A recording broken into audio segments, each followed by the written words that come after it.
eu me sinto à vontade de falar para a rádio, é uma satisfação muito grande, porque eu morei no oeste catarinense até os 15 anos.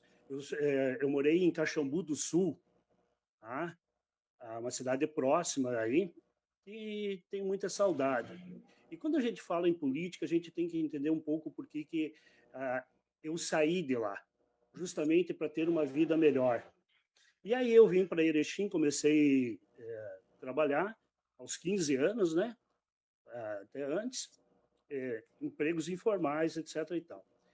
Aos, e eu sou oriundo do mundo político porque meu irmão trabalhava numa gráfica com um companheiro dele e eu comecei a estudar política.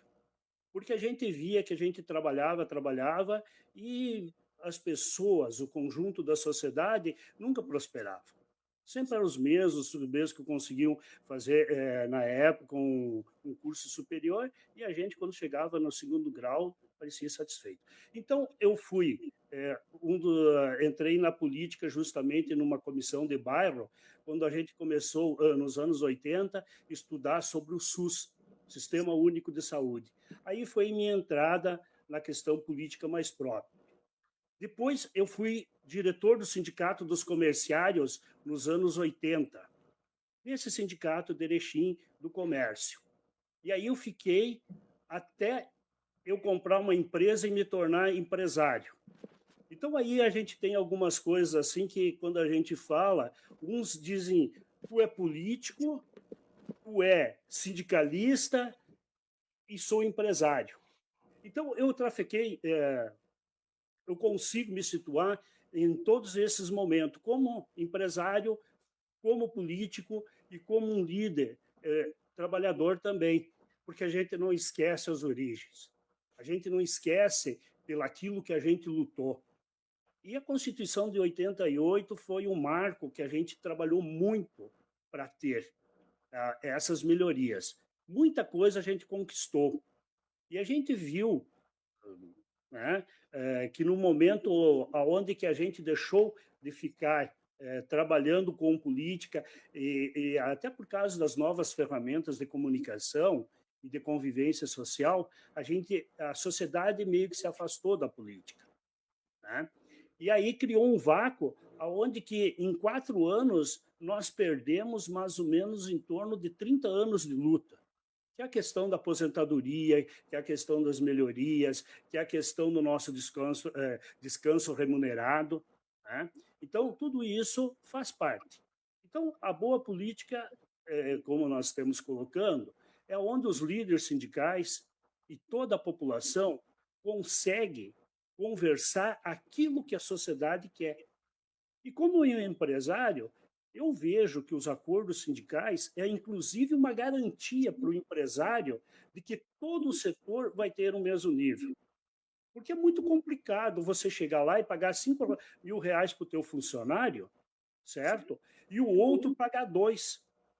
E aí a pessoa que vai consumir o teu produto, como é que tu vai ser remunerado? Então aí entra a política, entra o salário mínimo, entra os acordos sindicais, aonde você nivela a sociedade, aonde que tudo consegue remunerar por igual e o consumidor consegue ter condições de comprar esses produtos. Então, eu acho que essa discussão ela muito pertinente na sociedade e a gente tem que colocar. Eu acho que uma das primeiras coisas quando se fala em política é fazer uma análise de conjuntura real. Quem eu sou, aonde eu estou e qual é a classe que eu pertenço, né? E devido a isso, vocês têm que saber o que é melhor para ti. E na política é isso. Nós temos vários partidos com várias vertentes ideológicas, várias formas de produzir melhores resultados para a sociedade, mas aí é importante que a gente saiba aonde a gente está situado para melhor trabalhar essa questão, maior informação, e aonde que nos vai fazer uma sociedade melhor. Deixa eu te colocar mais alguma coisa do meu currículo. Eu fui presidente do Partido dos Trabalhadores aqui em Erechim. tá, durante 4 anos. Eu sempre fiz parte da executiva do partido e fui presidente. Na verdade, a questão da política é tão forte que quando a pessoa sai como candidato, o partido já tem uma noção de quem são os candidatos dela. Nós, no Partido dos Trabalhadores, nós sempre tivemos prioridade, inclusive essa é uma questão de gêneros, né? De nós termos, até conseguimos colocar a nível federal uma proposta nossa que tivesse no mínimo 30% do gênero que menos tivesse candidato, tanto para homem quanto para mulher. Essa é uma das questões. A segunda questão é que sempre a gente procurou ter líderes sindicais, líder comunitário e pessoas enraigadas na sociedade, nos clubes de serviço, nos presidentes de bairro e tudo. Para quê? Para que essas pessoas consigam falar com seus próximos como iguais, porque aí eles vão trabalhar. A questão que a gente tem e que é muito clara, que é uma discussão que está a nível nacional agora, que é a votação do 5x2, né? Então, essa é uma questão crucial que nós temos nesse momento para as pessoas poderem entender. O trabalho hoje está ocupando quase toda a nossa vida. E aí não é culpa do trabalhador, muitas vezes, de não ir no sindicato, não estudar, não pegar um livro, não conversar com outras pessoas. Porque nós temos a tendência, pela falta de tempo, pela falta de uma questão mais social que nós temos hoje, interações mais social, nós temos muitos amigos no Facebook e a gente não conversa com ninguém. Esse é um momento muito forte hoje, que a gente não está sabendo como romper com isso. E devido a essa colocação tua, nós não conseguimos conversar com nossos amigos. Quem é que conversa? Você passa quanto tempo no teu trabalho? Essa é a questão. Então você consegue ouvir as pessoas do teu trabalho, o teu patrão, as tuas exigências, o modo que você vai interferir na sociedade, muito mais com a cabeça de quem está te pagando, do trabalho que tu está fazendo, do que com os teus iguais. Ou seja, a comunidade, lá no bairro, lá no teu sindicato, você não vai ter tempo de ir. Então, é uma questão que nós temos que ver como é que a gente vai fazer. E aí a gente acaba pegando e votando em propostas que não são nossas. Quando a gente vota numa proposta que não é nossa, a consequência vem. E quando as pessoas trabalham muito forte para desacreditar a política, o que acontece com isso? Você não vai estudar, tu não vai ir, porque você pensa que isso é ruim para você. Quando fala em política, o teu vizinho, o teu colega, assim, pô, cara, tu vai falar em política porque esse partido, porque é essa tendência, porque tu é de esquerda, porque tu é de direita. E você não pega e não discute as questões da sociedade. Você não discutindo as coisas na sociedade, alguém vai definir por você. Porque na política é muito claro. Ou você estuda e intervém na política, ou a política intervém na tua vida da forma que as outras pessoas querem. E normalmente quem tem mais tempo de estudar, quem tem mais tempo de dialogar, quem tiver mais nos sindicatos patronais, com mais tempo de formular propostas que nos coloque só na questão do trabalho, tá? É claro que essas propostas não vão nos ajudar tanto. E olha que aqui está falando o empresário. Eu sou empresário, dono de empresa há 31 anos, no ramo de combustível. Então, a gente tem essa preocupação, essa colocada. Às vezes, inclusive, quando a gente quer falar com os funcionários sobre uma visão, inclusive eu, como um cara de progressista, quando vou falar com eles, é uma dificuldade, porque os nossos próprios funcionários não conseguem entender a sociedade onde eles estão inseridos. Então, é muito importante que as pessoas voltem para o sindicato, voltem a fazer formação política, para poder entender o processo. Porque se nós não conseguirmos entender o processo, nós não vamos mudar a situação da maneira que está e como nós temos que apoiar legitimamente as pessoas que ajudam o progresso de toda a sociedade e não só de alguns grupos. Com cer Que muito bem colocada essa forma. Eu fiz muito trabalho, muita greve, muita manifestação para a gente poder ter um salário mínimo de $100. Então vem a calhar o que tu colocaste, porque a nossa média até 2002 era $67 o salário mínimo. Seria hoje menos do que a ajuda que a gente dá de custo para as pessoas, um complemento de renda, que é o Bolsa Família. Esse era o salário de um trabalhador. E a gente se perdeu justamente nesse caminho de mostrar para o trabalhador que esse foi um esforço feito pelo conjunto da sociedade e pela política. Que esse ganho foi um trabalho político e não de um esforço pessoal de cada um. Tanto é que bastou 6 anos de uma descontinuidade dessa política para ver o caos que virou.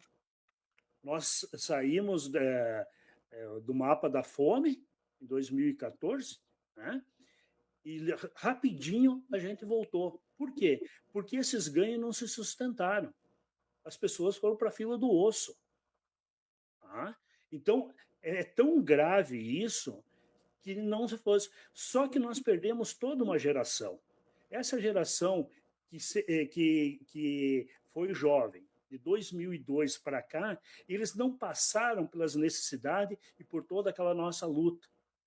E pelo conhecimento, pela forma com que eles foram integrados na sociedade, com melhores estudos, com empregabilidade, porque hoje a grande questão do trabalhador é o seguinte: temos 1 milhão de problemas na questão do trabalho, mas nós temos muita possibilidade de trocar de trabalho quando nós queremos. E hoje, né, Denise, até a gente estava conversando um pouquinho antes, a questão é a seguinte: hoje você pode escolher onde que tu pode trabalhar. Você podendo escolher, os comerciários, o setor comercial está com muita dificuldade de pessoal, porque a indústria em Erechim ela já está fazendo 4,5 por 2,5 de descanso. Tá? E isso está tirando muita gente de muitos setores bom. Então, esse incremento de qualidade de vida nós não conseguimos acompanhar com qualidade de conhecimento. Tá? E eu não digo que seja só uma questão do trabalhador, é uma questão da nossa sociedade. Tá? Porque as pessoas hoje, se você pegar um médico, ela não se considera um trabalhador. Ela tem a principal fonte de renda no SUS, ou dando plantão para um grupo de médicos no hospital, ou sendo pago por hora. Ela vive do trabalho dela, mas ela não se considera um trabalhador. E isso não é só um médico, é um advogado, todos eles, as pessoas que vivem do trabalho, elas não conseguem entender que elas precisam trabalhar para viver. Porque se 2 meses depois que elas pararem de trabalhar, o nível social delas, as condições de vida, pioram drasticamente. Né? E então, nós dependemos todo do mercado, isso é real. Os empresários têm problema porque a gente não deixa de ser funcionário de uma empresa maior. Tá? Então, nós temos problemas, sim, de conhecimento. Nós temos problemas de análise de conjuntura, que nem eu comentei antes. Nós precisamos saber quem nós somos e onde nós estamos. E nós paramos de estudar, nós paramos de entender a sociedade. E as pessoas que estão comandando o país fizeram questão que isso se fortalecesse. E aí criam, tá? Criam ilusões, criam outras, como é que eu vou, entretenimento, porque é muito mais fácil hoje você abrir o Facebook lá e olhar algumas frases prontas, alguns vídeos muito criativos, porque nós brasileiros somos criativos, do que você pegar e ler um artigo, ler um projeto. Por exemplo, quem é que conhece o projeto de cada partido hoje na hora de votar? A maioria chega no último dia e diz: ah, eu vou ver o debate na televisão para mim definir o meu voto. Gente, isso não é definir voto. Definir voto é você olhar o que o partido propõe para uma sociedade, saber ler esse projeto. E é isso que muitas vezes hoje nós não sabemos fazer. Nós paramos de ler, nós paramos de estudar, nós paramos de ver a sociedade exatamente como ela é. E isso foi a grande dificuldade, que nós não conseguimos acompanhar o desenvolvimento econômico com o desenvolvimento cultural e de conhecimento. Eu acho que aí está a chave do grande problema que nós temos hoje na sociedade brasileira. E que não é só comerciário, inclusive de muitos setores patronais. Porque a gente vê falência de homens corretos, trabalhadores, que têm inserimento na sociedade e que não conseguem, porque as coisas mudaram e a gente não acompanhou. Então, eu na minha visão, é muito claro isso. A nossa melhoria financeira não acompanhou a nossa qualificação como pessoas, como conhecimento. Muito obrigado pelo espaço, né? A todo o povo do Oeste Catarinense e Erechinense e a todos os comerciários, que é o sindicato onde eu atuei muito tempo como sindicalista. Obrigado.